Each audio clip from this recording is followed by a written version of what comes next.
Je veux qu'on jase un peu de Marois Risky, mais pas tant du côté politique. C'est le côté humain qui est intéressant, je trouve, dans cette nouvelle-là aujourd'hui. On va écouter un extrait. Marois Risky qui a un peu... je t'entendais parler de ça ce matin, Joe, avec Pat Lagacé et tout ça. On va écouter une partie du point de presse de Marois Risky qui... Puis tu sais, honnêtement, c'est rare que les politiciens parlent avec sincérité. Donc, quand il y en a une qui parle avec sincérité, on est comme, waouh! On est comme un peu abasourdi puis comme agréablement surpris d'en entendre une. Et je pense que Mme Risky, ce matin, parlait avec sincérité, avec son cœur, de sa décision de quitter dans 2 ans la vie politique pour s'occuper de ses enfants. Je sais que certaines personnes peuvent être surprises. Je sais que je peux décevoir des gens. Mais je ne veux pas décevoir mes garçons. Bien, moi, mon défi est double parce qu'on est 2 élus. Donc, ça veut dire que chaque soir de semaine qu'on siège à Québec, il y a 2 parents qui sont absents de la maison. C'est possible. Je peux pas vous dire, mariez-vous pas avec votre collègue. Je l'ai fait. Alors, je vous donnerai pas ce conseil-là. Moi, j'ai pas le regretté. Au contraire, j'aime profondément Greg et j'ai aucun regret.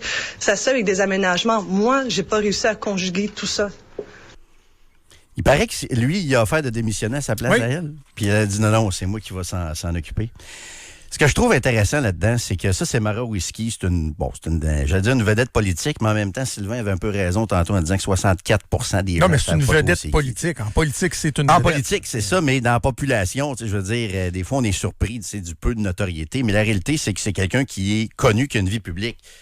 Mais il y a probablement aujourd'hui des milliers de femmes qui prennent la même décision aujourd'hui. Moi, je dois vous dire que la mère de mon fils a pris la même décision.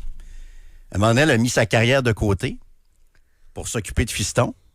Puis on n'a peut-être pas réussi notre vie de couple, mais je pense qu'on commence à... En tout cas, à date, on n'a pas pire réussi notre garçon.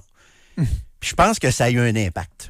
Que la mère de mon fils mette de côté sa carrière, prenne un recul dans sa carrière, ce que moi, j'aurais pas fait pour être parfaitement honnête avec vous autres. Puis je pense que ça a été très positif. Même si elle a fallu après ça qu'elle bûche un peu plus, puis qu'elle rattrape un peu les années qu'elle avait perdues au niveau professionnel. C'est ce constat-là, moi, qui vient le plus me chercher dans cette annonce-là de Marois Risky. C'est ce que je trouve le plus... Puis j'ai envie de dire moi, je trouve ça déplorable. C'est ça. Je trouve ça triste. J'allais dire triste. Que ce soit encore aussi compliqué d'être une femme en politique. Puis là, en plus, tu sais, elle l'a dit, là, son mari lui a offert de laisser tomber la carrière politique pour qu'elle continue. Puis elle a dit non parce que c'est une maman. Puis l'instinct maternel, ça existe-tu? On peut-tu encore parler de ça en 2024? On a le droit encore, j'espère. Oui, certainement. Ouais. Mais c'est quand même poche qu'il y a plus de femmes qui, par exemple, là, on parle de politique, qui décident de ne pas faire de la politique puis qui sont comme désavantagés. Mais c'est poche pour toutes sortes de raisons. Là. C'est poche aussi pour les électrices féminines. En quoi c'est poche le choix d'être avec son enfant? Non, c'est ça. C'est que de devoir faire le choix. Logiquement, il faut qu'il y ait autant de femmes que d'hommes qui décident. La société pousse pour ça depuis des années et dévalorise le choix de rester à la maison aussi.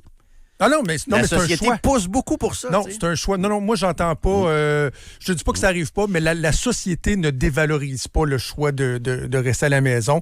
Est-ce qu'il y a des gens qui peuvent dire « Ah, ouais, tu restes à la maison? » Oui, mais la société en tant que telle prône le choix.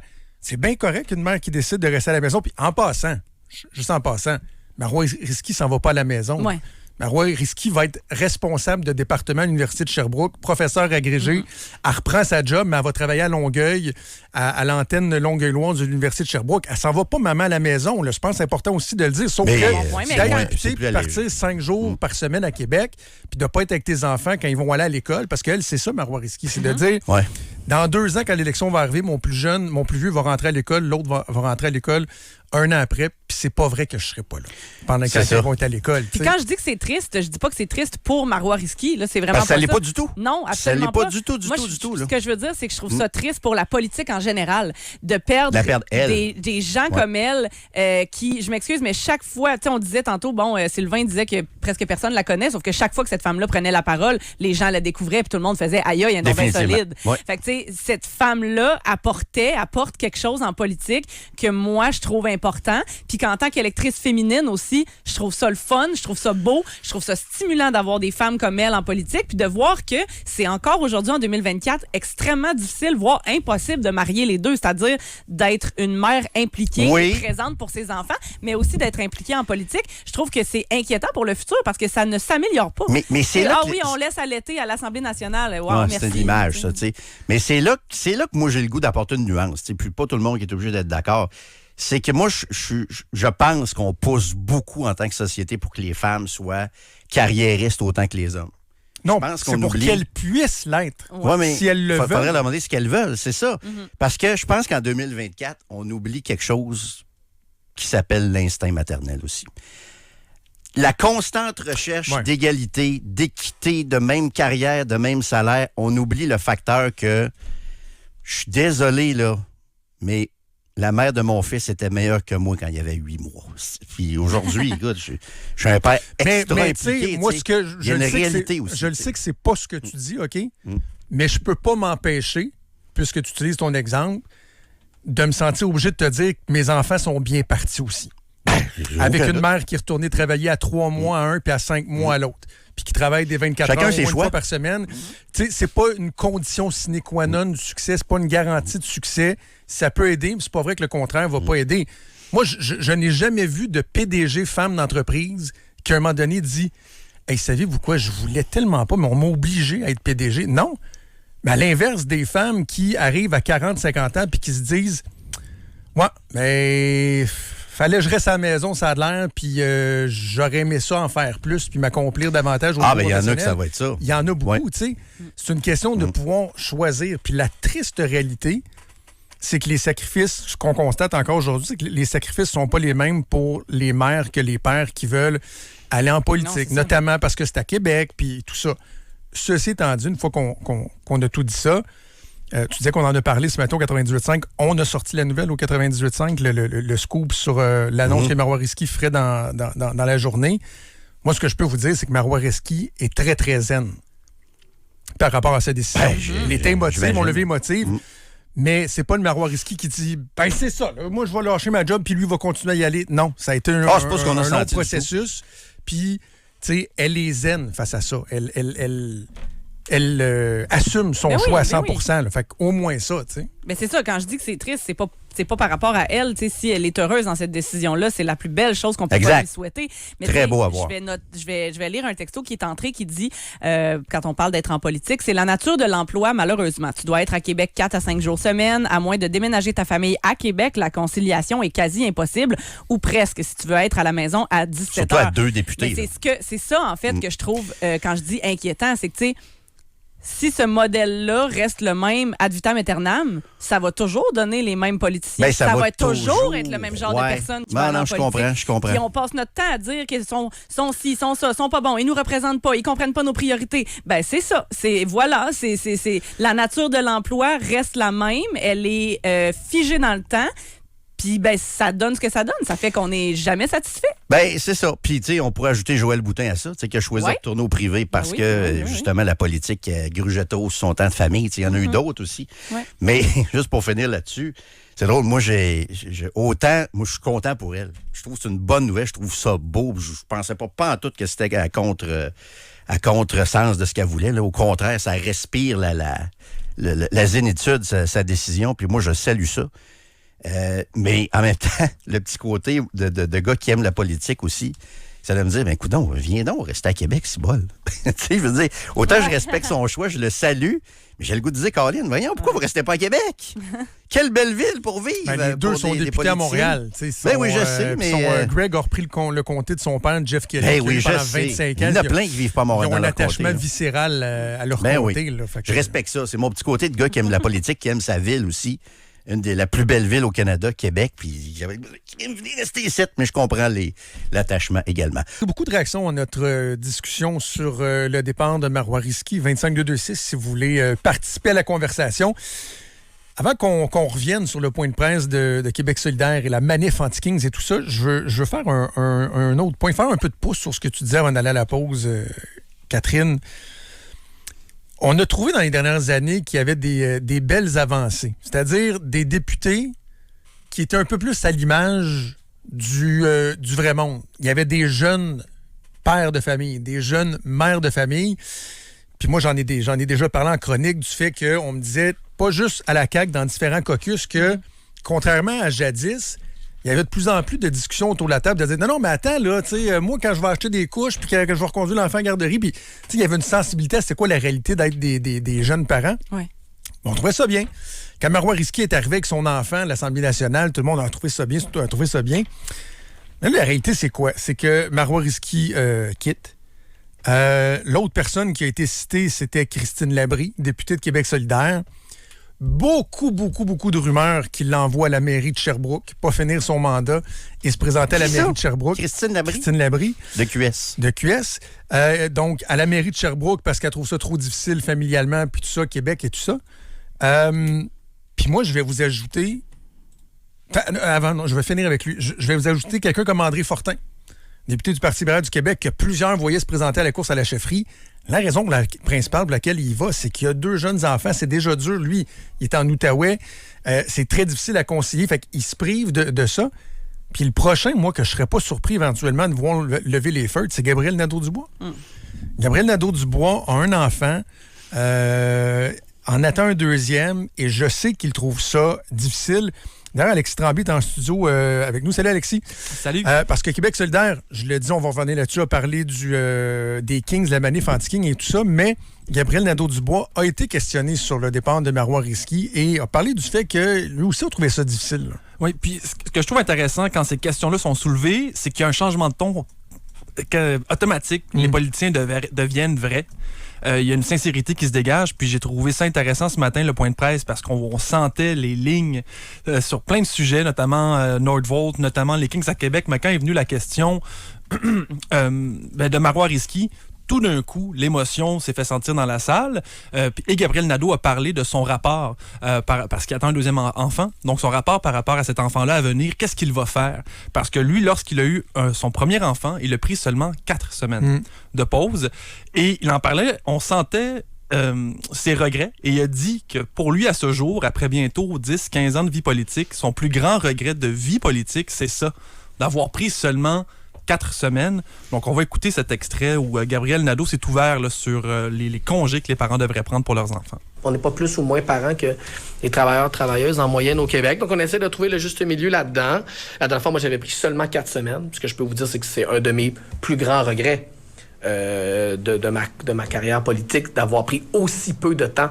À l'époque, 4 semaines. Je suis pas fier de moi. Comme père, d'avoir pris seulement 4 semaines. Fait que c'est sûr que cette fois-ci, ça va être plus que 4 semaines. Si j'étais pas fin, je dirais, prends-en 14, 8, 12, mais Ben, ce serait pas mon genre de dire ça. Mais, écoute, tu sais, Gabriel Nadeau-Dubois, là, quand je vous dis qu'il trouve ça difficile, lui, sa conjointe reste à la maison. On dit que Marois Risky, c'est qu'elle, dans le fond, va changer de carrière, va retourner dans un emploi qui est quand même demandant, mais à proximité de la maison.